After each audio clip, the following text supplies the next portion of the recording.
I miss my dog so much. Um, I didn't get to see him before he died.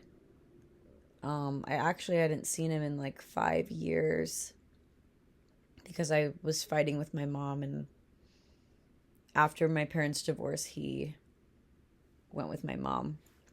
And I was mad at my mom, and I'm still kind of mad at my mom about a couple things. But I was living in LA, and yeah, I never got to see him before he passed, and tonight I'm really missing him.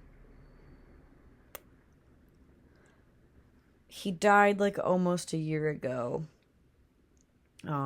He died in January. And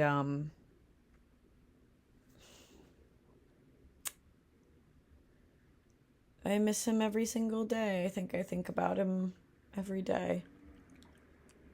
Um I feel really shitty that I couldn't say goodbye, but I think he gets the idea.